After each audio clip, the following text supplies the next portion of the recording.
suis là aujourd'hui pour vous parler de comment on peut réduire les inégalités dans l'apprentissage du langage oral. Et comme l'objectif de cette journée est d'abord d'essayer de mieux comprendre les défis auxquels nous sommes confrontés au sein de l'éducation et ensuite essayer de vous présenter des outils qui pourraient nous aider à combattre les difficultés auxquelles on fait face. Donc, je vais, dans un deuxième temps, vous présenter quelques solutions récentes qui proviennent donc du domaine de la recherche scientifique en neurosciences, en sciences cognitives, pour nous aider à combattre les inégalités dans l'apprentissage du langage oral. Donc, puisqu'on parle d'apprentissage du langage, on se pose la question, mais comment se fait-il que les enfants puissent arriver dans ce monde sans aucune connaissance du langage, mais au bout de 2 ans, normalement, si tout va bien, ils commencent déjà à produire les premiers mots, ils commencent déjà à se communiquer avec les parents. Comment ils ont pu apprendre ça? Eh bien, tout d'abord, ils ont besoin d'interagir avec d'autres personnes dans leur environnement pour pouvoir apprendre à parler.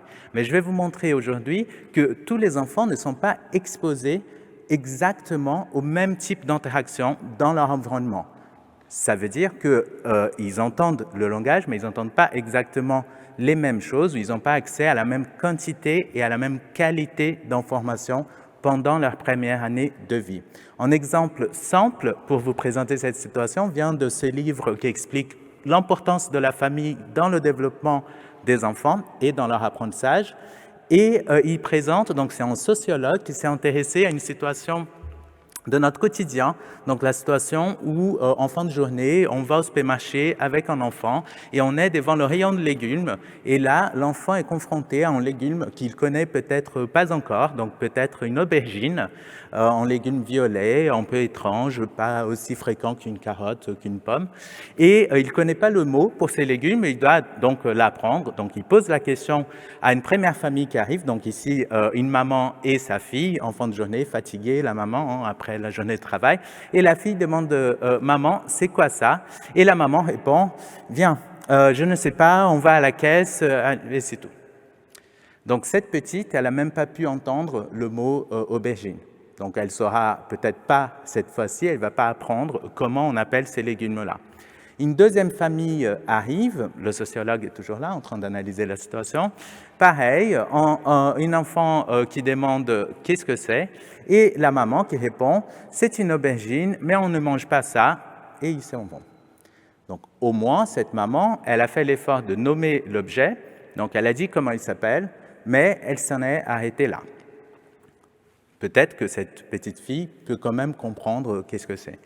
Ensuite, une troisième famille arrive, et cette fois-ci, il y a à nouveau la même situation, la même question, mais la maman qui répond, alors parce que j'arrive pas à lire là, la maman qui va répondre, pardon. C'est une aubergine, l'un des rares légumes violets qui existent. Regarde sa police est brillante, sa forme, tu sais, il existe un plat appelé aubergine à la parmigiana. C'est comme le poulet parmesan de ta tata que t'aimes autant. Allez, on achète cette aubergine, on l'amène à la maison, on la coupe en tranches et on pourra regarder comment elle est à l'intérieur. Je pense que c'est un peu comme une pomme de terre, mais avec des graines dedans. Donc je viens de vous montrer 3 familles différentes, 3 cas différents et 3 types d'expositions différentes au langage. Donc ça, c'est juste un exemple pour vous faire comprendre qu'il existe des disparités dans la qualité et la quantité d'informations que les enfants reçoivent, mais ces disparités ont été étudiées de façon plus sérieuse dans la science, notamment dans cette étude fameuse qui a été publiée dans ces bouquins de Hart et Risley dans les années 95, où ils ont, dans un premier temps, suivi une cohorte d'enfants, 42 enfants, pendant plusieurs années, donc les 4 premières années de vie, et ils ont enregistré, grâce à un petit enregistré qu'on envoyait à la maison, le langage auquel ces enfants étaient exposés. Tout simplement, on peut enregistrer tout ce que les parents disent à la maison et ensuite compter le nombre de mots qui sont adressés aux enfants pendant le développement. Et c'est qu'ils observent, donc ensuite, ils ont divisé les enfants par classe sociale, et par classe sociale ici, c'est la classe de travail des parents. Donc en jaune, vous avez, ah oui, je ne peux pas pointer, en jaune, vous avez les parents qui étaient cadres, donc dans le milieu socio-économique élevé. En vert, les familles des classes moyennes, donc les employés classique. Et en violet, c'est les familles qui touchaient les aides sociales aux États-Unis et donc qui étaient dans le milieu socio-économique moins élevé. Et là, ce qu'on observe, c'est que déjà à 12 mois, les parents des milieux socio-économiques plus élevés avaient tendance à parler plus avec leurs enfants. Donc là, vous voyez, la différence est autour de... Donc là, ils sont à 10 millions de mots adressés aux enfants, tandis que les familles qui touchaient les aides sociales, donc des milieux socio-économiques moins favorisés, eux, ils parlaient beaucoup moins, donc moins de 5 millions de mots. Donc, ces différences continuent de s'accentuer pendant le développement et vers l'âge de 4 ans, les parents parlaient, ils adressaient environ les parents de milieux socio-économiques plus élevés prononçaient environ 42 millions de mots à ces enfants, tandis que les familles moins aisées prononçaient à peine 13 millions de mots. Donc, on parle d'un écart de plus de 30 millions de mots entre ces enfants-là. Donc, ils n'ont pas entendu la même quantité d'informations. On se pose la question, alors, est-ce que c'est important ça? Eh bien oui, parce que quand on compte le nombre de mots que ces enfants connaissent, on observe déjà l'impact de cette différence d'input qu'ils ont reçu. C'est-à-dire que maintenant, dans le graphe que je vous présente, il y a le nombre de mots connus par ces mêmes enfants de ces familles-là. Et là, vous voyez qu'à l'âge de 3 ans, les enfants issus des familles plus aisées économiquement connaissaient plus de 1000 mots, alors que les enfants de milieux moins aisés économiquement connaissaient à peine 500 mots.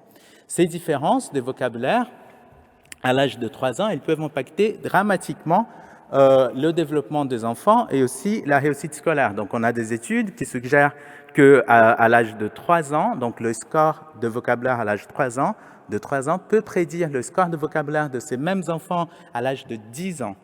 Donc, il y a des effets en cascade. Ça va impacter aussi le développement, l'acquisition de la lecture. Irène va vous parler de ça dans quelques instants. Et aussi, on sait que la quantité d'informations que les enfants vont pouvoir apprendre à l'école va aussi dépendre du niveau de connaissances langagières qu'ils ont à l'entrée à l'école. Et il y a une étude récente qui a suivi un millier d'enfants aux États-Unis et qui a été publiée récemment, qui démontre ça. Donc, ils ont évalué tous les facteurs qui pourraient impacter la réussite scolaire des enfants pendant le développement. Et donc, en suivant les aspects liés à la santé, au milieu socio-économique, et ils ont pu montrer que c'est le niveau de langage à l'entrée à l'école qui prédit au mieux la réussite de ces enfants à l'école, à la fois pour se communiquer avec d'autres camarades, pour comprendre les consignes de maîtresse, pour apprendre à lire, pour comprendre les problèmes mathématiques. Donc, face à cette situation, qu'est-ce qu'on fait? Comment éviter qu'un enfant arrive dans notre système scolaire, connaisse moins de langage que d'autres pour des raisons diverses et variées? Comment on fait pour l'aider? Aujourd'hui, je vais vous proposer 2 solutions. Donc, une, c'est de développer un outil que nous sommes en train de faire pour identifier ces enfants. Attention, il ne s'agit pas de les stigmatiser. Ça veut juste identifier les enfants qui sont en bonne santé, mais qui peuvent néanmoins avoir des difficultés pour comprendre le langage. D'accord? Donc là, comment les stimuler, comment leur donner des contextes langagiers riches pour les aider à surmonter ces difficultés-là. D'abord, on a besoin de savoir qui ils sont. C'est pour ça qu'on a développé cet outil. Et ensuite, je vais vous parler dans une deuxième partie je vais vous donner quelques exemples d'interventions qui ont été faites récemment par des collègues avec qui je travaille, qui se sont avérées efficaces en utilisant des principes qui proviennent de la recherche fondamentale en sciences cognitives et voilà, donc pour améliorer les connaissances langagières chez les enfants. Donc, pourquoi on a besoin aujourd'hui d'un outil pour identifier les enfants qui ont des difficultés?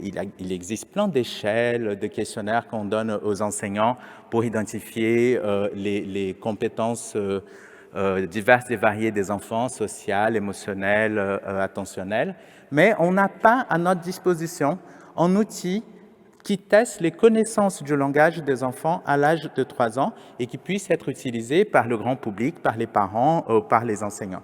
La plupart des outils qui existent à l'heure actuelle, ils sont développés pour des psychologues, pour des orthophonistes, et bien sûr, on en a besoin, mais ils sont conçus pour identifier les cas les plus aberrants, c'est-à-dire les enfants qui ont vraiment des troubles cognitifs plus importants pour le développement du langage. Donc, ce n'est pas le cas dont je vous parlais, un enfant qui est en bonne santé, mais qui peut comprendre moins de choses que d'autres parce qu'il est peu stimulé à la maison. Et donc, les outils actuels ne distinguent pas deux cas de figure, c'est-à-dire on teste qu'est-ce que l'enfant connaît, donc on va voir est-ce qu'il connaît le mot table, maîtresse, parent, maman, etc. Donc c'est toutes les choses qu'il a pu apprendre pendant les premières années de vie, mais on ne sait pas si il se trouve en difficulté, est-ce qu'il a un problème parce qu'il n'a pas été stimulé ou il est incapable d'apprendre. Donc, si on enrichit le contexte langagier de cet enfant, est-ce qu'on peut l'aider à surmonter ces difficultés-là et mieux avancer? Donc, avec les outils actuels, on n'a pas moyen de savoir ça parce qu'on ne teste que ce qu'ils connaissent déjà du français. On ne teste pas leur capacité à apprendre de nouvelles choses. Donc, nous, on a voulu distinguer ces deux cas et donc, on va tester aussi la capacité des enfants à apprendre le langage en se basant sur les découvertes récentes qui ont été faites dans le domaine des sciences cognitives qui ont identifié les mécanismes qu'ils utilisent pour apprendre. Donc, on va voir à quel point ils sont capables d'utiliser ces mécanismes ou pas. Et donc, le test, il est très simple. Il se passe sur tablette. Il est complètement adapté à l'enfant, donc on n'a pas besoin d'intervenir pour le faire répondre. Il avance au rythme de l'enfant. Ça dure 15 minutes. On s'est inspiré d'une version de ce test en anglais, du QILS, qui s'appelle Quick Interactive Language Screener. Donc, c'est un screener, une évaluation numérique de langage qui dure 15 minutes et qui a été conçu pour des enfants de 3 à 6 ans et qui s'est avérée très performante. Pourquoi? Parce qu'on observe, grâce à cet outil, une progression des connaissances langagières des enfants entre 3 et 4, 4 et 5 et 5 à 6. On observe une corrélation de leur niveau de connaissances langagières avec le niveau socio-économique, ce qui est attendu, vu la littérature, mais aussi le score des enfants dans ces petits jeux qui durent 15 minutes corrèle avec leur réussite à l'école à l'âge de 6 ans. Leur capacité à apprendre à lire. Donc, c'est très prometteur parce que ça peut nous dire quelque chose à l'âge de 3 ans déjà. Si on identifie un enfant qui a des difficultés, on peut maintenant se dire, bon, là, on sait que s'il a des difficultés ici, il va avoir des difficultés plus tard, donc on va le prendre en charge le plus tôt possible avant qu'il aille à l'école pour apprendre à lire et on va essayer de l'aider à surmonter ces difficultés-là. Donc, nous, on a conçu ce même test en français avec l'équipe qui a développé le test en anglais, plus des collègues de l'ENS et de l'Université de Paris aussi. Et donc, dans ces tests, on teste 3 compétences. On teste le vocabulaire des enfants, leur connaissance des grammaires, mais aussi, comme je vous ai dit, la capacité à apprendre de nouveaux mots. Donc, le test de vocabulaire, il est simple. On peut poser une question comme « Montre-moi le porte-manteau » et l'enfant va voir une image où il est en porte-manteau, une poubelle, en port et en manteau. Mais attention, c'est en porte-manteau. Donc, on vérifie s'il va cliquer sur la bonne image.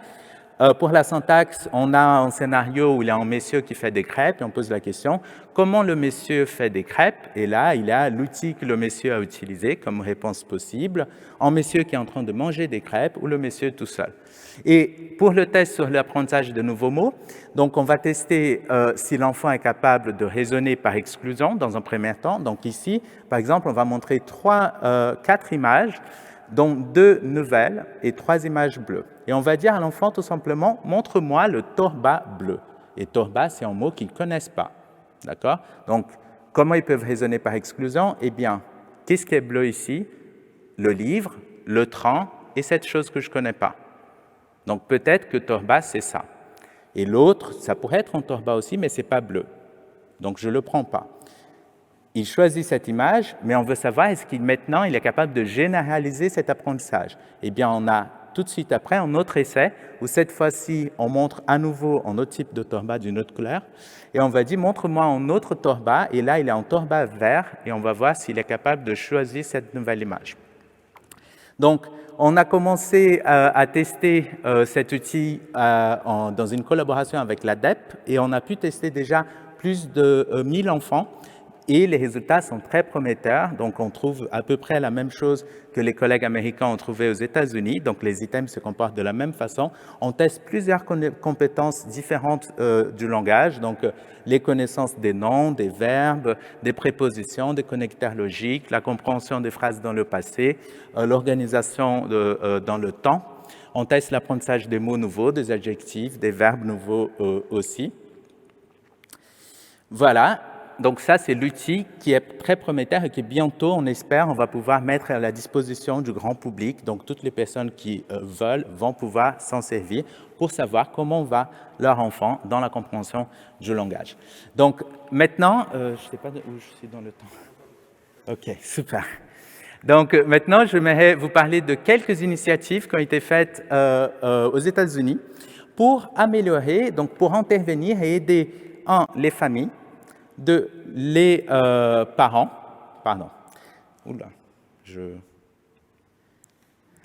les familles, les parents et même les enseignants au sein de l'école à aider les enfants à surmonter les difficultés de langage. Donc pour ça, je vais vous parler d'abord des principes qui proviennent de la recherche fondamentale et ensuite vous donner les exemples plus concrets qui ont été faits.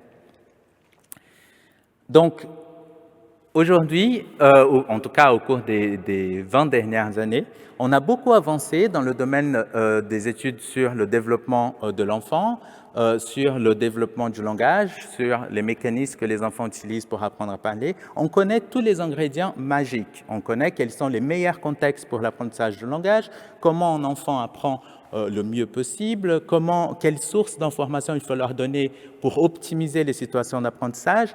Et là, les collègues ont publié récemment une espèce de résumé de tous ces principes-là qui explique à des enseignants et à des parents comment utiliser les principes qui proviennent de la science pour améliorer les connaissances du langage des enfants. Donc, je n'aurai pas le temps de vous définir tous les principes, mais il y en a à peu près 6 qui sont très importants. Donc, le principe de fréquence. Donc, on sait que les enfants apprennent mieux ce qu'ils entendent le plus. Donc, il faut parler beaucoup aux enfants et on explique l'intérêt de tout ça. Le principe de l'intérêt. Donc, les enfants apprennent les mots sur les choses, les événements qui les intéressent. On explique comment travailler sur ça. Le principe d'interaction, comment on interagit avec un enfant, comment on interagit de façon riche et de qualité avec un enfant. Donc, ça ne suffit pas tout simplement de donner des ordres, on n'est pas forcément en train d'interagir à ces moments-là, de dire qu'est-ce qu'il faut faire sans attendre une réponse en retour. Donc, on va commencer à expliquer qu'il faut d'abord poser une question, ensuite attendre et interagir avec l'enfant, faire des allers-retours. Le principe de diversité où on dit, attention, ça ne sert à rien de montrer en flashcard à l'enfant en disant, regarde, ça c'est une table, table, table, table. C'est pas comme ça qu'ils apprennent. Pour mieux apprendre, ils ont besoin d'entendre plusieurs types de phrases différentes, plusieurs contextes différents, pouvoir faire des associations avec différentes choses qui ont un lien avec l'objet ou le mot qu'ils sont en train d'apprendre.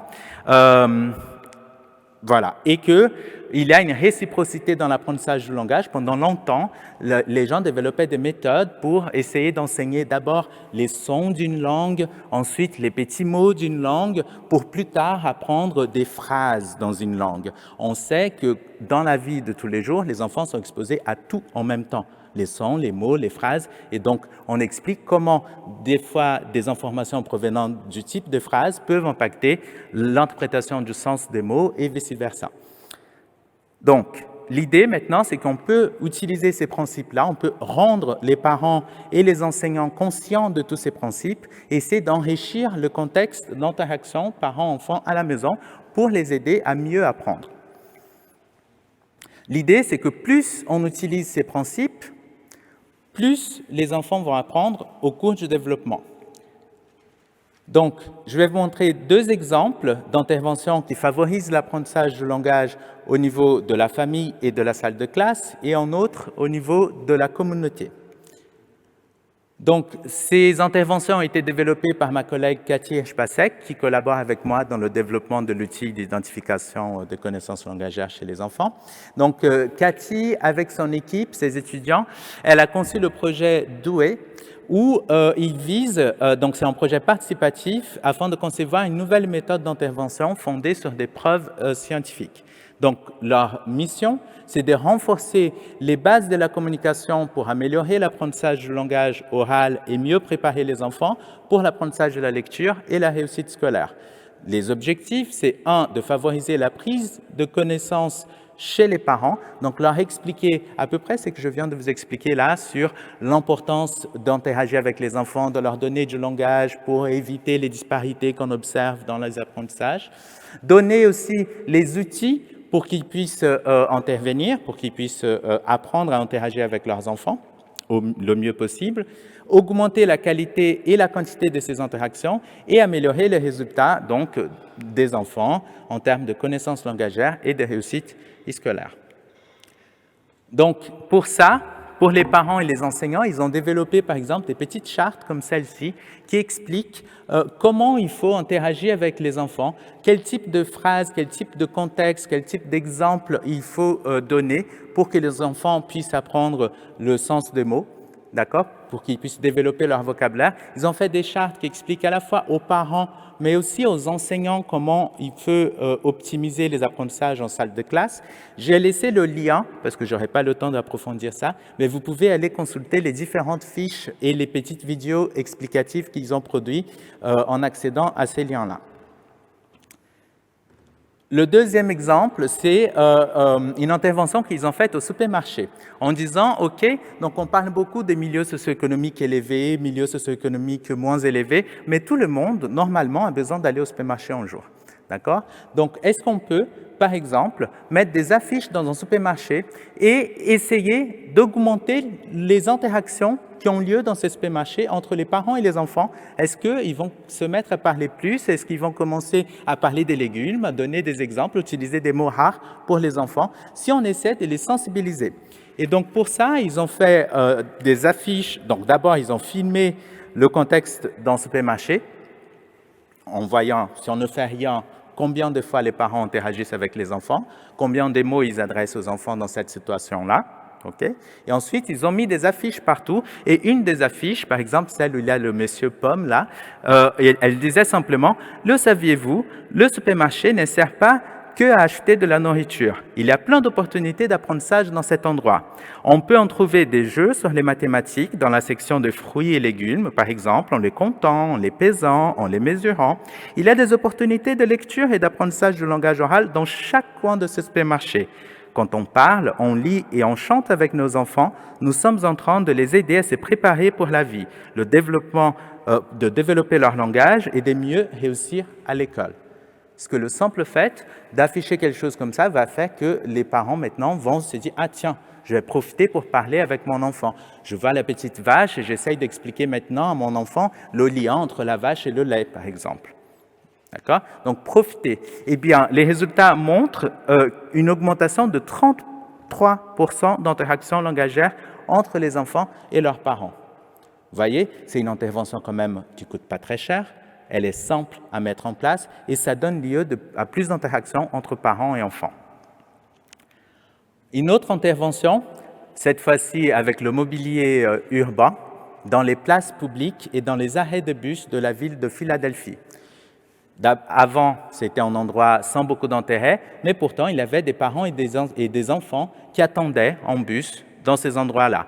Ils ont eu cette idée, et si on transformait cet endroit, et si on mettait maintenant, là, dans l'arrêt des bus, des petits jeux où les enfants pourraient développer des capacités d'attention spatiale, de narratif du langage, des capacités de fonction exécutive. Donc, pour faire ça, ils ont transformé la petite place et l'arrêt des bus, et ils ont introduit des jeux, par exemple, là, pour développer l'apprentissage spatial, où, par exemple, les enfants devaient trier des petites formes, organiser des objets dans l'espace, trier les choses par forme, couleur, etc. Pour développer des narratifs, il y avait un tableau noir, tout simplement, où on disait, quand j'étais petit, j'aimais Et là, les personnes devaient compléter et écrire. Et ça faisait qu'elles pouvaient interagir avec les enfants et parler en utilisant des mots dans le passé, des verbes dans le passé, en introduisant des mots irréguliers aux enfants. Et en petit jeu pour développer la capacité de fonction exécutive. En simple jeu où l'enfant doit sauter, il avait des marques de pas par terre, mais attention, quand il y a 2 pieds, il faut mettre qu'un seul. Quand il y a un seul, il en faut 2. Et vous voyez comment ils peuvent travailler les capacités d'inhibition, de flexibilité mentale, de changement de stratégie. Est-ce que ça sert à quelque chose? Eh bien, oui. Les résultats ont pu montrer plus d'interactions, plus d'interactions entre parents et enfants par rapport au terrain de jeu témoin, plus d'interactions langagières, donc utilisation cette fois-ci des phrases dans le passé qui sont plutôt rares s'il n'y a pas d'intervention dans le langage dirigé aux enfants. Ils ont raconté plus d'histoires aux enfants en parlant de leur vie dans le passé, plus d'utilisation des termes liés aux relations spatiales, capacités numériques ciblées, etc. Donc on parle d'une amélioration qui va de 2 à 36%. Avec tous ces outils, le message que je voulais vous passer aujourd'hui, c'est que si nous identifions les enfants en difficulté le plus tôt possible et que nous commençons à construire des bases solides pour l'apprentissage de langage en appliquant, par exemple, les principes provenant de la science à la maison, dans la salle de classe et dans notre communauté, nous serons mieux placés pour réduire l'écart de 30 millions de mots chez les enfants en fonction de leur niveau socio-économique, c'est ce que je vous ai montré au début. On pourra aider ces enfants à être prêts pour apprendre à lire quand ils iront à l'école pour apprendre à lire et donc mieux réussir à l'école. Et on pourra mesurer notre progrès au fil du temps parce que maintenant on a les outils pour identifier les connaissances du langage chez les enfants. Donc, comme point de départ, nous devons commencer les interventions tôt et créer des environnements qui encouragent les gens à engager des conversations linguistiques riches et de qualité avec les enfants, en leur expliquant l'intérêt de faire ça, en expliquant que ça ne se fait pas tout seul, qu'on ne peut pas attendre que l'enfant nous entende et que comme ça, ils se mettent à parler. Non, on a besoin d'interagir, on a besoin de les aider à comprendre le monde autour d'eux. C'est ainsi qu'un environnement linguistique de qualité pourrait nous aider à réduire les inégalités dans l'apprentissage du langage oral et favoriser la réussite des enfants au sein de l'école. Je vous remercie de votre attention.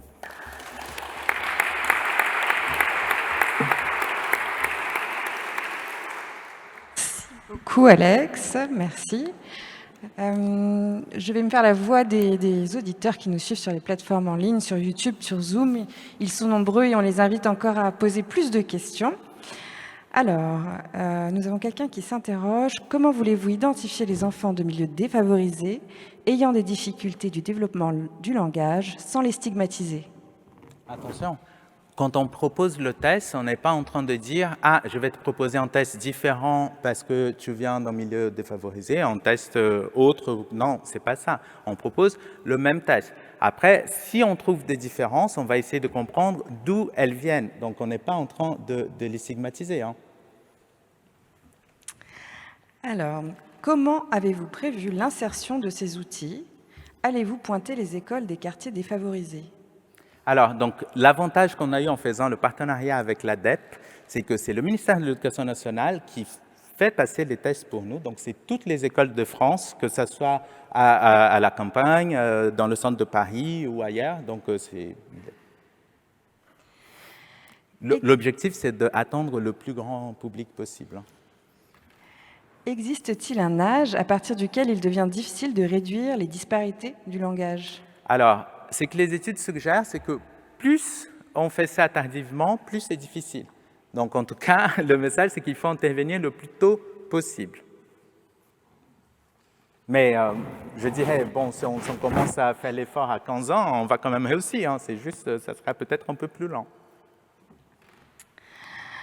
Quel conseil tu pourrais donner peut-être pour tous les parents qui sont nombreux et qui maîtrisent peu ou mal la langue française? Alors déjà, ils peuvent maîtriser pas bien encore la langue française, mais ils ont déjà une langue. Donc, s'ils peuvent avoir des interactions avec leurs enfants dans leur langue maternelle, en essayant d'expliquer tout ce qu'ils peuvent dans leur langue, c'est déjà très bien. Et après, quand l'enfant ira à l'école, il sera déjà au moins dans une position plus facile pour apprendre le français parce qu'il connaît déjà une langue qui donne des mots pour des choses qu'il va voir. Donc après, oui, il va falloir apprendre une autre langue, mais il sera déjà mieux placé que s'il avait très peu d'exposition en français à la maison, tout simplement parce que les parents ne savaient pas parler français, donc ça sera plus difficile. Alors, ça m'amène à poser une question, je pense qu'il en intéressera d'autres, mais je sais qu'il y a pas mal de parents qui s'inquiètent parfois de l'impact du bilinguisme. On a parfois cette idée que le bilinguisme peut affecter les performances langagières, perturber l'enfant. Qu'est-ce que tu peux justement nous dire sur le sujet ? Alors, mais je ne serai pas très objectif parce que je suis bilingue moi-même. Donc, parce que bien sûr, l'idée, c'est de vous dire que le bilinguisme, c'est un avantage. On a la chance de pouvoir apprendre, en plus on a 2 parents qui parlent de langues différentes à la maison, de pouvoir apprendre depuis le plus jeune âge, plus qu'une langue. D'accord? Parce que si on n'apprend pas quand on est petit, on va apprendre plus tard quand on va à l'école. Je pense que tout le monde sera d'accord avec moi que quand on commence à apprendre l'anglais que quand on est adolescent, c'est beaucoup plus dur que si on était tout petit et qu'on déménageait aux États-Unis. Donc, je pense que le bilinguisme, c'est un avantage. Après, effectivement, les parents s'interrogent parce qu'ils oublient des fois que l'enfant a le double du boulot à faire.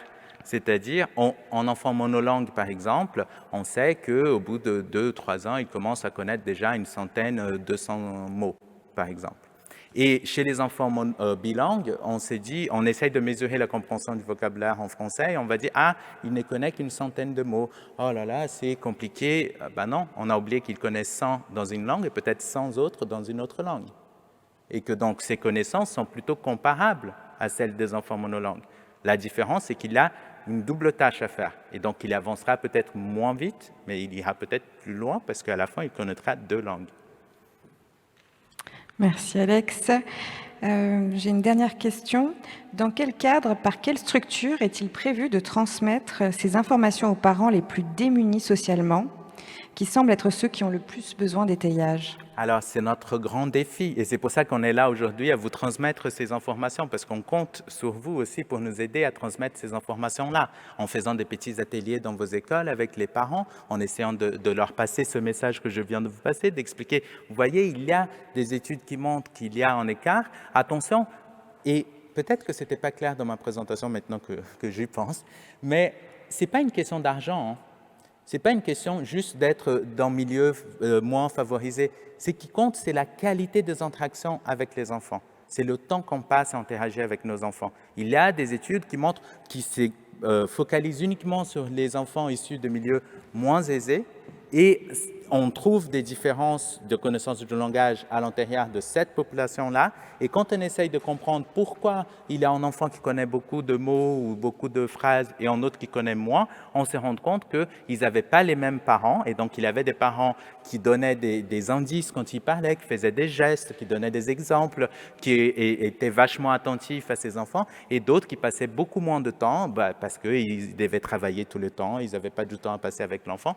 Et donc, ça peut aussi créer des disparités. Et donc, dans ces cas-là, on est d'accord, ce n'est pas une question de milieu socio-économique, c'est une question de quantité, de qualité d'interaction avec nos enfants. Donc, le message pour atteindre le plus grand monde possible, c'est d'essayer comme a fait le groupe Duet, dont je vous ai parlé, rendre les parents dans un premier temps conscients de ces difficultés-là et ensuite essayer de leur donner des outils, donc par exemple les petites chartes qui expliquent comment il faudrait interagir avec les enfants si on veut vraiment pouvoir les aider et optimiser les situations d'apprentissage chez eux.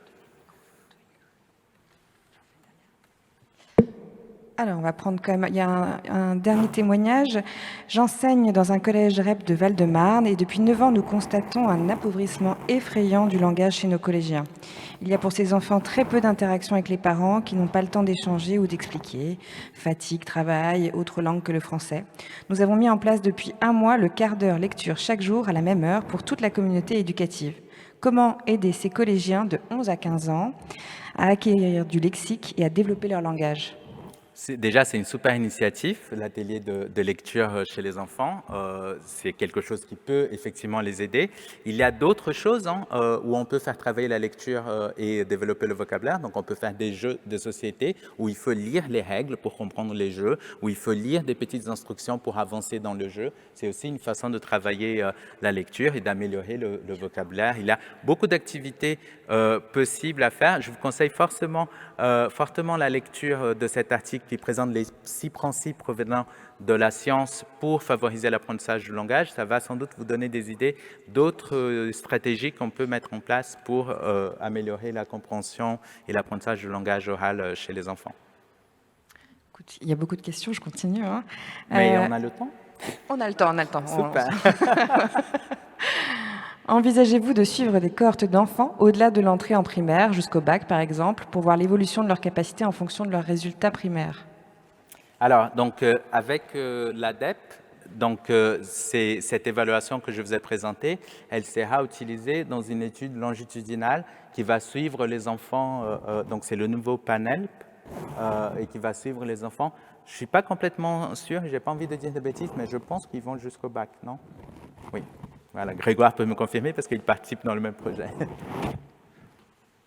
On va passer à une ou deux questions dans la salle. J'ai vu qu'il y avait des doigts qui s'étaient levés, donc on va vous passer le micro pour que vous puissiez poser la question de telle manière à ce qu'elle soit enregistrée. Et donc je vais venir me déplacer. Alors par contre, il faut que je vais vous tendre le micro et je ne vais pas vous le donner parce que sinon on va avoir des problèmes de protocole sanitaire. Bonjour, Pascal Bouchard, je suis journaliste, mais je suis aussi président d'une association qui est une petite sœur d'Accès, Agir contre les exclusions et les ségrégations, dont le principe est celui de la lecture à des tout petits d'albums de qualité dans des lieux où on peut rencontrer des enfants qui n'ont pas accès au « Il était une fois », c'est-à-dire les salles d'attente de PMI, des cages d'escalier de HLM, des terrains d'accueil de gens du voyage. Est-ce que ça ne vous paraît pas aussi utile? Enfin, comment voyez-vous la relation entre les petits jeux que vous proposez et cette activité culturelle? Alors, ça ne peut être que complémentaire. C'est très bien d'avoir ces initiatives-là, de proposer ça, d'aller à la rencontre des enfants. C'est une des choses qui va leur permettre d'apprendre aussi le langage et d'aller au-delà du contexte auquel ils auraient eu accès sans vous. On va prendre encore une question et puis ensuite on va libérer Alex.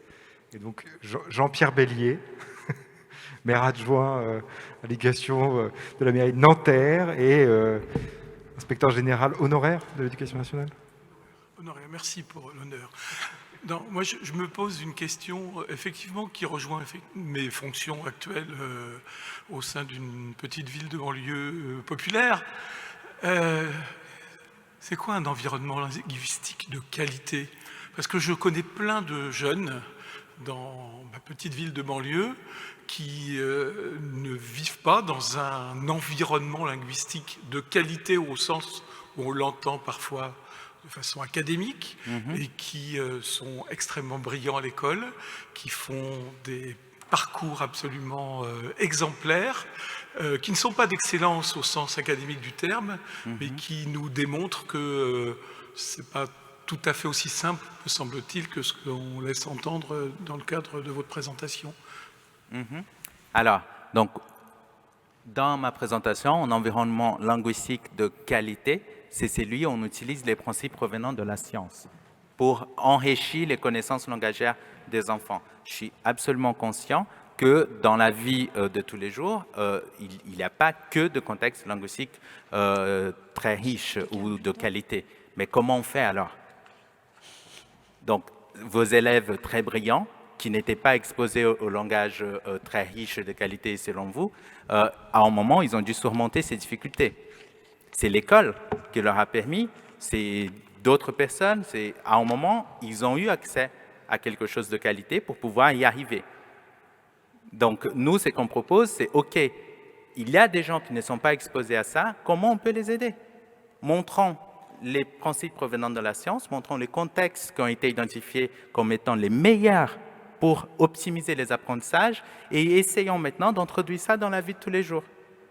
Et maintenant, on pourra vérifier le progrès et vérifier s'ils vont apprendre plus vite. Moi-même, je viens d'un milieu où on n'était pas très aisé, mais on a pu aussi surmonter les difficultés. Donc, je ne dis pas qu'ils n'auront pas la possibilité de réussir, mais peut-être qu'on pourrait éviter les difficultés, on pourrait avancer plus vite si on avait accès à ça plus tôt. Merci beaucoup, Alex. Merci pour cette présentation.